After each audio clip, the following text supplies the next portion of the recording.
नमस्कार विद्यार्थी मित्रांनो. तर आज आपण उद्योग हा पाठ अभ्यासणार आहोत. तर उद्योग हा पाठ अभ्यासताना सुरुवातीला इथं काही आपल्याला चित्र दिले आहे. ती चित्र आपण पाहूया आणि त्या चित्राच्या आधारे आपल्याला खाली काही प्रश्न दिले आहेत, त्या प्रश्नांची उत्तरे आपल्याला शोधायची आहे. तर बघा, पहिलं जे चित्र आहे त्या पहिल्या चित्रामध्ये आपल्याला काय दिसतो तर ऊस दिसतो. दुसऱ्या चित्रामध्ये आपल्याला कापड दिसतं. तिसऱ्या चित्रामध्ये कापूस. चौथ्या चित्रामध्ये धागे तयार करताना. पाचव्या चित्रामध्ये काय दिसतं आपल्याला कापूस आणि म्हणजे कापसाची बोंड पीक. आणि सहाव्या चित्रामध्ये आपल्याला कारखान्यात ऊस नेत असताना ऊसाच्या गाड्या दिसत आहे. तर ही 6 चित्र आपल्याला इथं दिलेली आहेत. या 6 चित्राच्या आपल्याला पाहून खाली प्रश्नाची उत्तर द्यायची आहेत. आकृती 8.1 मध्ये 2 उद्योगाची प्रक्रियांची साखळी दिलेली आहे. त्यांचं आपल्याला निरीक्षण करायचं आहे आणि प्रत्येक चित्राखालील चौकटीत आपल्याला क्रमांक लिहून त्यांची क्रमवारीता आपल्याला नोंद करायची आहे. आपण 2 उद्योगासाठी 2 वेगवेगळे जरी पेन वापरले तरी चालतात. आता पहिला प्रश्न, या उद्योगाची नावे लिहा. तर पहिला जो उद्योग आहे तो आहे साखर उद्योग आणि दुसरा जो आहे तो कापड उद्योग. दुसरा प्रश्न, या उद्योगातील कच्चा माल व पक्का माल कोणता आहे. तर साखर उद्योगामध्ये लागणारा जो कच्चा माल आहे तो आहे ऊस आणि कापड उद्योगामध्ये लागणारा जो कच्चा माल आहे तो काय आहे कापूस. मग कच्च्या मालाचे पक्क्या मालामध्ये तिसरा प्रश्न आहे आपला, कसे रूपांतर होते. तर कच्च्या मालावर प्रक्रिया करून त्या कच्च्या मालाचं आपल्याला पक्क्या मालामध्ये रूपांतर करता येतं. त्यानंतर पुढे काय म्हणतो, कच्च्या मालाचे पक्क्या मालात रूपांतर करण्याची आवश्यकता का भासते. कारण कच्चा माल जो आहे तो आहे त्या स्थितीमध्ये आपल्याला वापरता येत नाही, म्हणून आपण त्याच्यावर प्रक्रिया करून त्याचं पक्क्या मालामध्ये रूपांतर करतो. याचं भौगोलिक स्पष्टीकरण आता पहा व्यवस्थित. तर उद्योगामध्ये उपलब्ध कच्च्या मालाचं रूपांतर पक्क्या मालामध्ये केलं जातं. ही प्रक्रिया कारखान्यामध्ये केली जाते. पक्का माल हा टिकाऊ, अधिक उपयुक्त आणि मूल्यवर्धित असतो, म्हणजे ज्याला जास्त किंमत येते. उद्योग किंवा कारखानदारी द्वितीयक व्यवसाय आहेत. साधनसंपत्तीची उपलब्धता, विज्ञान आणि तंत्रज्ञान यातील प्रगती आणि इतर अनुकूल घटक यामुळे एखाद्या प्रदेशास उद्योग वाढीस लागून औद्योगिकरणास चालना मिळते. उद्योगामुळे मानवाच्या आर्थिक विकासाला गती मिळते. देशाचा आर्थिक विकास साधण्यासही या उद्योगामुळे मदत होत असते. आता हे झालं याचं भौगोलिक स्पष्टीकरण. त्यानंतर आपला पुढचा जो मुद्दा आहे तो आहे उद्योगाच्या स्थानिकीकरणाचे घटक. इथं आपल्याला एक चार्ट दिलेला आहे. त्या चार्टमध्ये पहा, बाजारपेठ, महामार्ग हे दाखवलेलं आहे. त्यानंतर ऊर्जा, खनिजे, वनप्रदेश, पाणीपुरवठा, मजूर पुरवठा, शेतमाल हे सर्व घटक दिलेले आहेत. मग या सर्व घटकांचा विचार करता खालील उद्योगासाठी अनुकूल स्थाने आकृतीत आपल्याला वेगवेगळ्या चिन्हांनी दाखवायचे व प्रश्नाची उत्तर द्यायचे. लोहपोलाद उद्योग यासाठी आपल्याला काय पाहिजे, खनिजे ज्या ठिकाणी असतात त्या ठिकाणी आपल्याला हा लोहपोलाद उद्योग निर्मिती करता येईल. त्यानंतर साखर निर्मिती जी आहे ते शेतमाल आणि वस्त्र निर्मिती हे देखील आपल्याला शेतमाल या ठिकाणी जे आहे त्या ठिकाणी आपल्याला करता येते. आता खाली काही प्रश्न दिले आहेत. बघा, प्रत्येक उद्योगासाठी आवश्यक घटकांची आपल्याला काय करायची आहे, यादी तयार करायची आहे. मग आता लोहपोलाद उद्योगासाठी काय लागतात, खनिजे लागतात, मजूर पुरवठा लागतो, पाणी पुरवठा लागतो, ऊर्जा लागते. त्यानंतर बाजारपेठ लागते, वाहतुकीची साधने लागतात, हे लोहपोलाद उद्योगासाठी. त्यानंतर साखर उद्योगासाठी काय लागतो, ऊस लागतो, मजूर पुरवठा, पाणी पुरवठा, ऊर्जा, त्यानंतर बाजारपेठ आणि महामार्ग. वस्त्रनिर्मितीसाठी शेतमाल, मजूर पुरवठा, ऊर्जा, पाणी पुरवठा, बाजारपेठ आणि महामार्ग म्हणजेच वाहतुकीची साधने. तर असे प्रत्येक उद्योगासाठी लागणारे आपण घटकांची यादी तयार केली. तुम्ही सुचवलेल्या ठिकाणी उद्योग स्थापन करण्यामागील तुमची भूमिका स्पष्ट करा. मग समजा आपण एखादा ठिकाण केलेलं आहे आता इथं आपण खनिजे ज्या ठिकाणी आहे त्या ठिकाणी आपण काय केलेलं आहे, लोहपोलाद उद्योग स्थापन करायचा आपण विचार केला आहे. का केलेला आहे? कारण लोहपोलाद उद्योगासाठी लागणारा जो काही कच्चा माल आहे तो त्या आपल्याला तिथं त्या प्रदेशामध्ये मिळतो आणि त्या प्रदेशामध्ये आपल्याला बाकीची जी काही गोष्टी आहेत, मजूर पुरवठा, शेतमाल, ऊर्जा, ह्या देखील आपल्याला त्या ठिकाणी उपलब्ध आहेत. म्हणून आपण त्या ठिकाणी हा उद्योग स्थापन करतो. अशाच पद्धतीने आणखी कोणत्या उद्योगासाठी तुम्ही स्थान निश्चित करू शकता? वेगवेगळे उद्योग आहेत ज्या ज्या ठिकाणी जे आपल्याला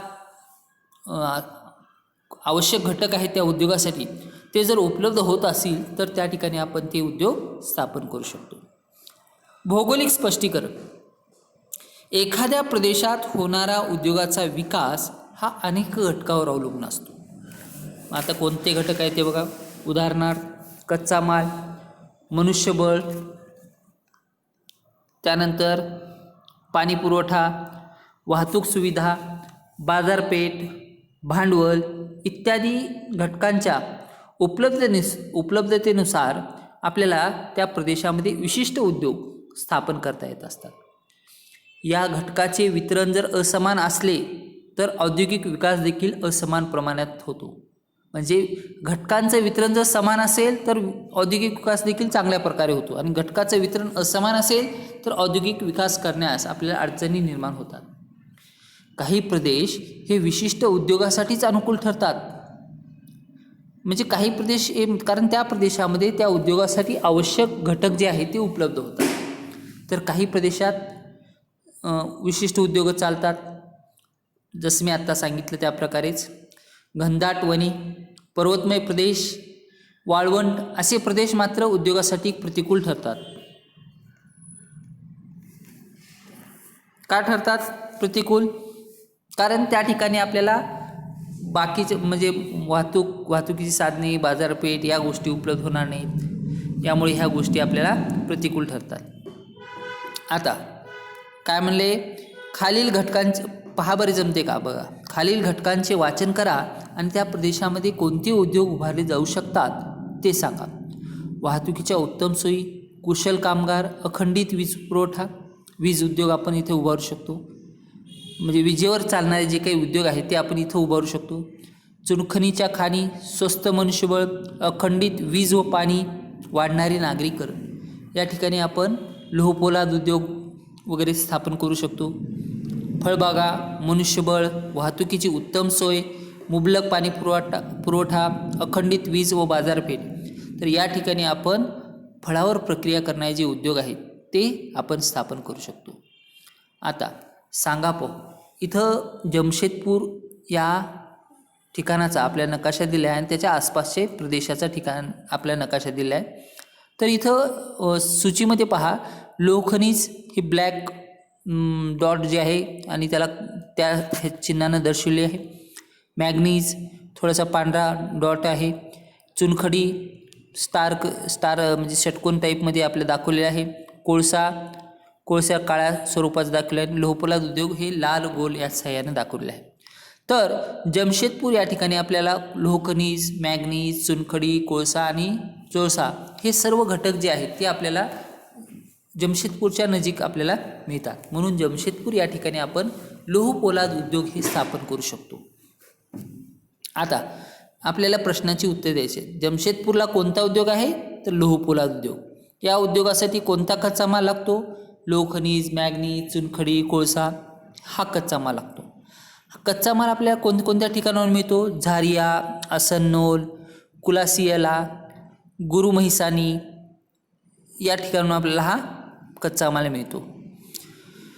मग या उद्योगात कोळशाचा उपयोग कशासाठी होत असतो? कोळशाचा उपयोग ते त्या कच्च्या मालापासून पक्क्या माल तयार करण्यासाठी जी प्रक्रिया लागते त्या प्रक्रियासाठी आपल्याला या लोहपोलाद उद्योगाचा म्हणजे कोळशाचा उपयोग होत असतो. आपल्या जिल्ह्यात लोहपोलाद उद्योग स्थापन करणे फायदेशीर होईल का? होणार नाही. कारण आपल्या जिल्ह्यामध्ये आपल्याला जे काही त्या उद्योगासाठी लागणारा जो काही कच्चा माल आहे तो आपल्या जिल्ह्यामध्ये उपलब्ध नाही आणि एवढं लांबवर वाहतूक करून तो कच्चा माल इथं आणून उद्योग स्थापन करणं हे आपल्या आपल्यासाठी किंवा आपल्या उद्योगासाठी परवडणारं नाही. आता भौगोलिक स्पष्टीकरण पहा बघा. वरील प्रश्नाची उत्तरे शोधताना आपल्या लक्षात आले असेल की लोहपोलाद उद्योगाच्या स्थानिकीकरणासाठी आवश्यक कच्चा माल, ऊर्जा साधने ही प्रमुख घटक जमशेदपूरच्या जवळच्या प्रदेशामधून आपल्या सहजपणे उपलब्ध होतात. आणि या उद्योगात वापरण्यात येणारा जो कच्चा माल आहे तो अवजड असतो. तो उद्योगाजवळ वाहून नेणे किफायतशीर नसते. त्यामुळे कच्चा माल ज्या प्रदेशात उपलब्ध आहे त्याच प्रदेशात ते उद्योग स्थापन करणं फायद्याचे होते. त्यामुळे जमशेदपूर इथे लोहपोलाद उद्योगाचं स्थानिकीकरण झालेलं आहे असं आपल्याला म्हणता येतं. आता उद्योगाचे स्वरूपानुसार वर्गीकरण 3 प्रकार आपल्याला करता येतात. पहिला आहे लघुउद्योग, दुसरा मध्यम, तिसरा अवजड किंवा मोठे उद्योग. मग लघुउद्योगामध्ये काय येतं? मातीची भांडी बनविणे, बेकरी इत्यादी. मध्यम उद्योगामध्ये फळप्रक्रिया उद्योग, गुऱ्हाळ इत्यादी. अवजड उद्योगामध्ये सिमेंट, साखर, लोह, पोलाद इत्यादी उद्योग. आता जरा डोकी चालवा. आपल्या परिसरात कोणत्या उद्योग स्थापन करणे फायदेशीर होईल? आपल्या परिसरात आपल्याला पाहता येईल की आपल्या परिसरामध्ये ऊसाचं उत्पन्न जास्त आहे. म्हणजे ऊस आपल्याला जवळपास सर्वत्र दिसून येतो.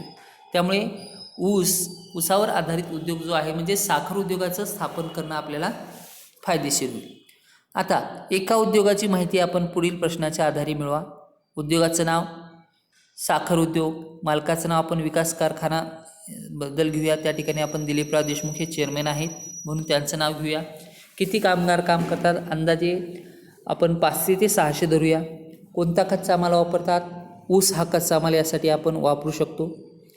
कारखान्याच्या परिसरामध्ये कोणता माल तयार केला जातो? साखर हा माल तयार केला जातो. कारखान्याच्या परिसरात प्रदूषण पातळी कमी होण्यासाठी काय उपाय केलेले आहेत? झाडांची लागवड केलेली आहे. त्यानंतर कारखान्याचे धुराडे अधिकाधिक उंच केलेले आहेत. तुम्ही तुमच्या उद्योगाच्या माध्यमातून समाजासाठी काय करता? तर समाजामधील जे काही आर्थिकदृष्ट्या दुर्बल घटक आहेत त्यांना या उद्योगाच्या माध्यमातून मदत आपण करतो. आता भौगोलिक स्पष्टीकरण पहा. पुढे तिन्ही चित्र उद्योग या संकल्पनेशी निगडीत आहेत. आता हे 3 चित्र पहा. इथं दिलेल्या चित्रातील उद्योग ओळखायचे आणि उद्योगासाठी अनुकूल स्थाने कोणती आहेत. आता पहिला जो उद्योग आहे तो आहे सायन्स अँड टेक्नॉलॉजी, म्हणजे हा संशोधनासंबंधीचा उद्योग आहे. दुसरा जो उद्योग आहे तो मत्स्य उद्योग आणि तिसरा जो आहे तो बाटलीबंद दुधाचा उद्योग. आता हे तिन्ही उद्योग जे आहे ते वेगवेगळे आहेत. यांचं स्वरूप देखील भिन्न आहे, कार्य देखील भिन्न आहे. या उद्योगात कच्चा माल, मनुष्यबळ, भांडवल, जागा इत्यादी घटकाची आवश्यकता आहे. या उद्योगाच्या स्वरूपावरून आपल्याला उद्योगधंद्याचं वर्गीकरण करता येईल. अनेक वेळा एका उद्योगातील पक्का माल हा दुसरा उद्योगातून कच्चा माल म्हणून वापरला जातो. असे कोणते आहेत बघा. उदाहरणार्थ साखर कारखान्यात तयार झालेली साखर गोड पदार्थ म्हणून आपण बिस्किट, जाम, जेली कारखान्यात कच्चा माल म्हणून देखील वापरतो आपण. तसेच लोह पोलाद उद्योगात तयार होणारा लोखंडी सळ्या, पत्रे हा पक्का माल आपण अभियांत्रिकी, लोखंडी फर्निचर इत्यादी उद्योगात कच्चा माल म्हणून देखील वापरत असतो. आता इथं बघा, जरा विचार करा. इथं 3 चित्र दिली आहे. तिन्ही चित्राचं आपले निरीक्षण करायचे. पहिला जो उद्योग आहे तो आहे पापड उद्योग. दुसरा जो आहे तो सुतारकाम. तिसरा जो आहे कारखाना. मग यावरून आपल्याला पहिल्याच जो चित्रामधला जो उद्योग आहे तो लघु उद्योग आहे, दुसरा हा मध्यम आणि तिसरा हा अवजड किंवा मोठा उद्योग. ठीक आहे. आता इथं पहा बरे जमते का. आपल्याला उद्योगाच्या संदर्भाने एक तक्ता दिला आहे. तो तक्ता तुम्ही पूर्ण करायचा आहे. म्हणजे उद्योगाचा प्रकार कोणता आणि त्यासाठी लागणारा कच्चा माल कोणता हा तक्ता तुम्ही पूर्ण करा. आता आपला पुढचा जो मुद्दा आहे तो आहे कृषीवर आधारित उद्योग.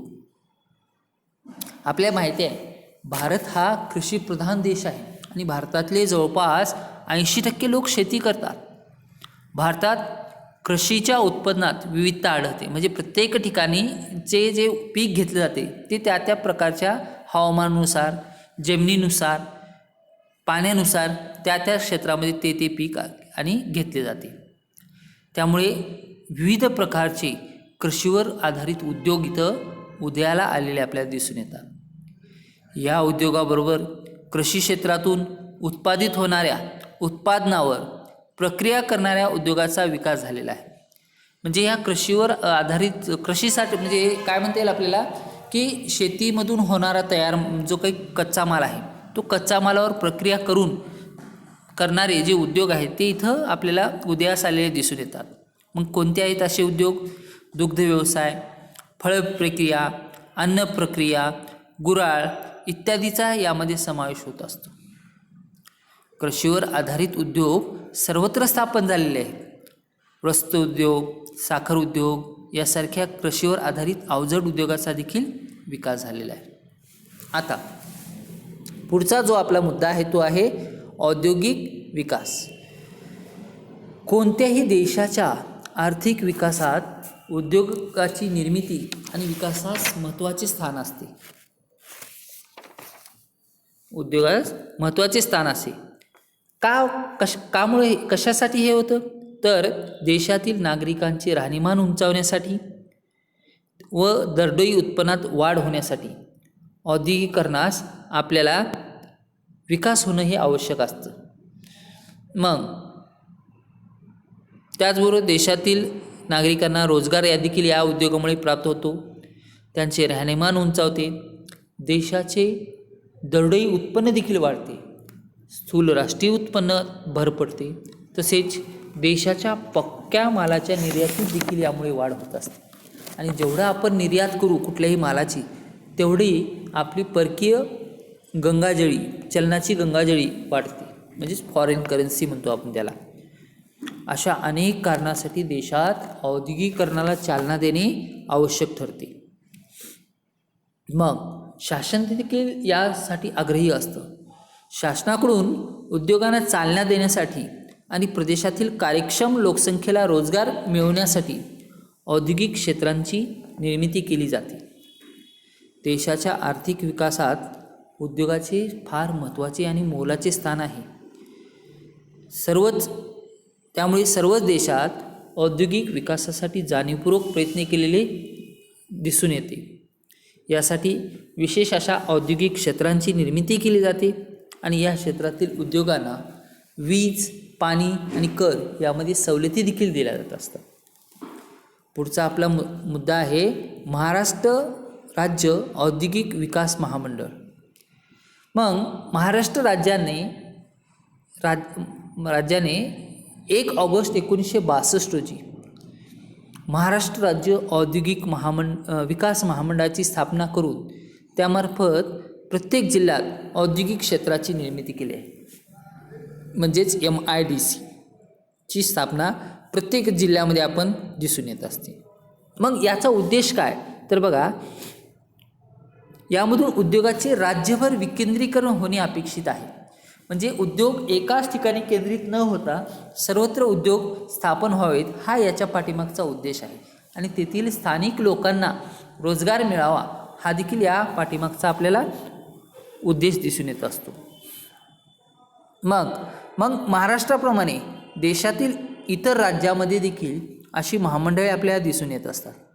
या क्षेत्रात प्रामुख्याने एकमेकांना पूरक असलेले उद्योग आपल्याला दिसून येत असतात. याशिवाय स्थानिकांना रोजगार उपलब्ध होतो. अशा ठिकाणी उद्योगांना आवश्यक अशा वेगवेगळ्या सोयीसुविधा देखील उपलब्ध करून देण्याचे कार्य केले जाते.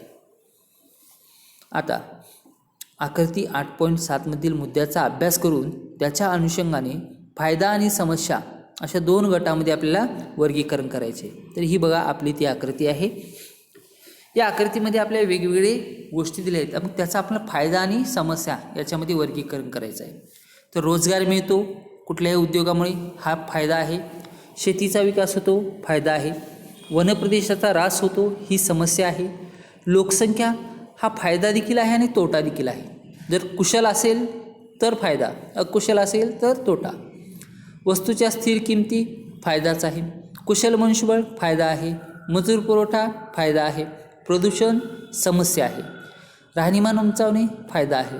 जास्त जमीन ओलिताखाली येणे फायदाच आहे. बाजारपेठ उपलब्ध असणे फायदा आहे. वाहतूक सोयीचा विकास होतो फायदाच आहे. जमिनीच्या वाढत्या किमती ही समस्या आहे. सांस्कृतिक विकास फायदाच आहे. साक्षरता फायदा आहे. दळणवळण फायदा आहे. नागरिकाला चालना फायदाच आहे. मुबलक पाणी फायदा आहे. त्यानंतर झोपडपट्टी समस्या आहे. दारिद्र्य समस्या आहे. स्थलांतरितची संख्या समस्या आहे. अखंडित वीज पुरवठा फायदा आहे. तर याचं स्पष्टीकरण पहा. औद्योगिक विकासामुळे अनेक फायदे होतात, त्याबरोबर औद्योगिकरणाच्या काही समस्या देखील आपल्याला दिसून येत असतात. औद्योगिकरणामुळे एखाद्या प्रदेशात युवकांना रोजगार मिळतो, तसेच त्याचे दरडोई उत्पन्न वाढण्यास देखील मदत होत असते. कृषीप्रधान देशाच्या आर्थिक विकासासाठी शेती उत्पादनावर आधारित उद्योगधंदे निर्माण होणे हे आवश्यक असते. अशा उद्योगामुळे शेती आणि देशाचा आर्थिक विकास हा होत असतो. जनतेचे राहणीमान उंचावते. आता पुढचा जो मुद्दा आहे तो आपल्या माहिती तंत्रज्ञानावर आधारित. तर आता आपण थोडंसं आठवूया. माहिती मिळवण्याची साधने वेगवेगळी आहेत. पुस्तकं आहे, टी व्ही आहे, त्यानंतर मोबाईल फोन आहे, कॉम्प्युटर आहे, ही वेगवेगळी साधने आहेत. जलद गतीनं माहिती आपल्या कोणत्या माध्यमातून मिळते?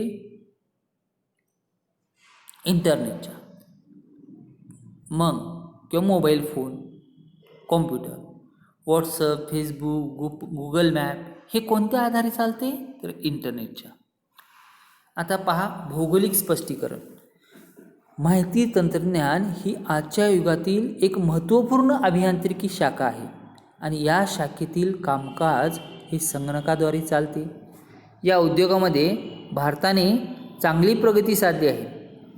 याचे प्रमुख कारण म्हणजे या उद्योगात कार्यरत असलेले कुशल मनुष्यबळ होय.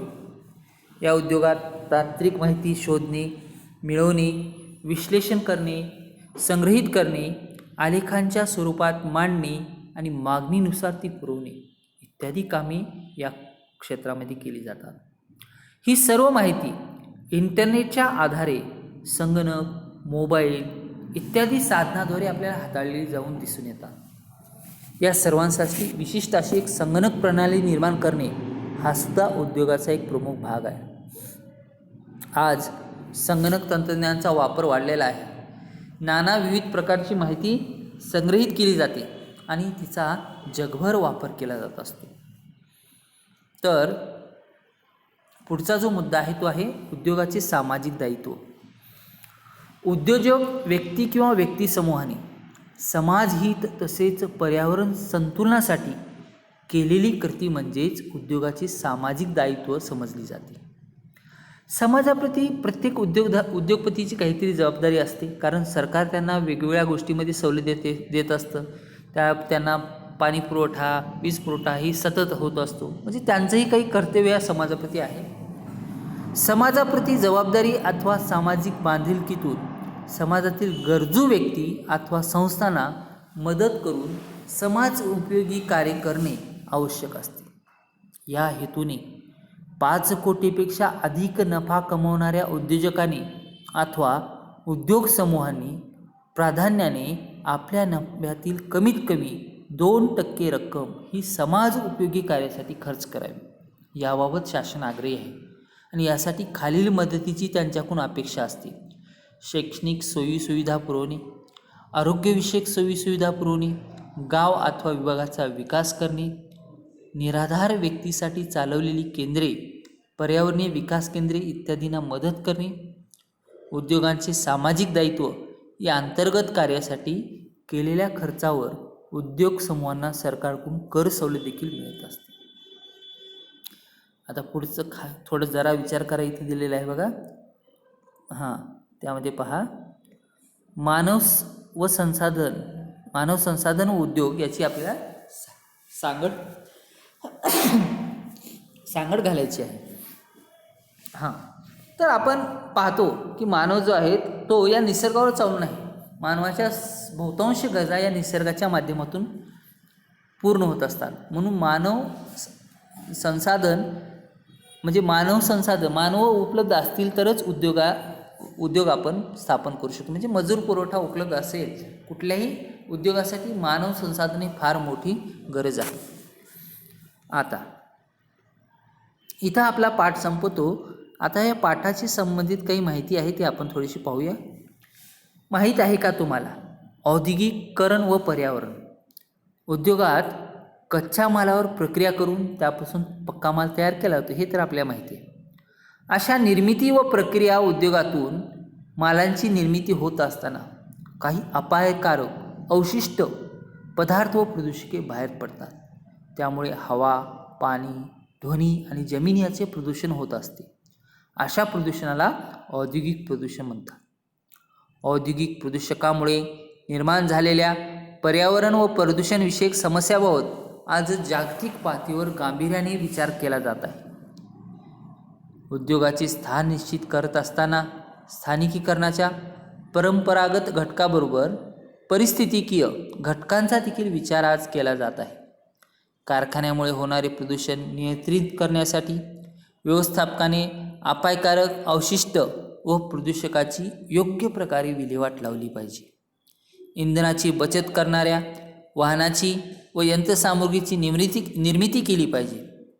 प्रदूषण नियंत्रण, नैसर्गिक संसाधनचे संधारण, पर्यावरण व्यवस्थापन इत्यादी घटकही आपण विचारात घेणे आवश्यक आहे.